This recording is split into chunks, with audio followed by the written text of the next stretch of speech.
Un anniversaire des absents et pas n'importe lesquels. Macky Sall a fait faux bond aux militants de l'Alliance pour la République qui fêtait hier ses 12 ans. L'AS relève aussi l'absence des défenestrés du gouvernement.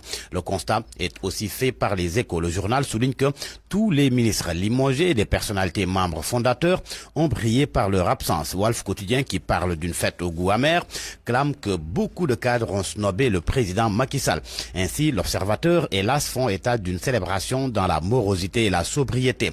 L'Observateur informe qu'à la place du discours attendu du président Sall, les militants ont eu droit à un speech du ministre d'État Mbaye Ndiaye qui l'a représenté à la cérémonie. Une cérémonie qui, si l'on se fie à Sud Quotidien, a été l'occasion pour l'APR dont Mbaye Ndiaye a porté la voix de son chef de revisiter le sinueux parcours qu'il a mené au pouvoir depuis 2012. Non sans manquer de réitérer sa main tendue à toutes les Kazakhs pour un Sénégal émergent en 2035.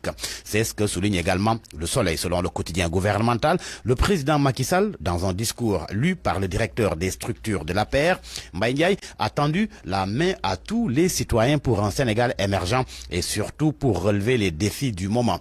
Dans le discours, il a aussi été question de l'ouverture du gouvernement à d'autres forces politiques.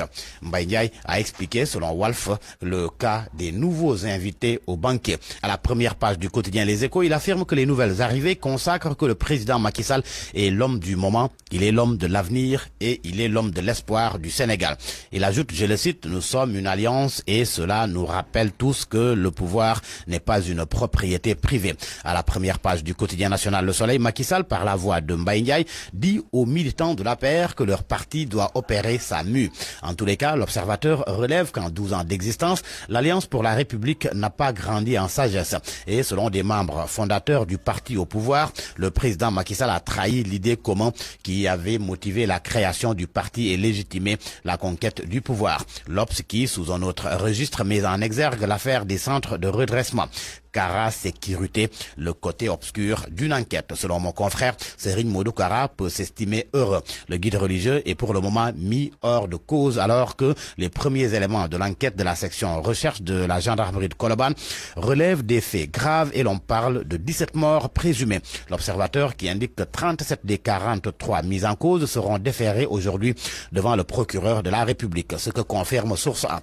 Le journal indique qu'ils ont fait l'objet d'un retour de parquet. Source A qui a appris que 2 avocats se sont déjà constitués. Il s'agit de Maître Elhad Diouf et Maître Bamba Sissé. Mon confrère nous apprend qu'hier, les membres du Diwan ont tenu une réunion générale dirigée par le fils du défunt calife de Darou Mourti, Serigne Ousmane Baké. Une rencontre pour enclencher un mouvement de solidarité envers les mises en cause. À la une du quotidien Le Quotidien, il est question des accords de pêche et de l'Union européenne qui brisent le silence.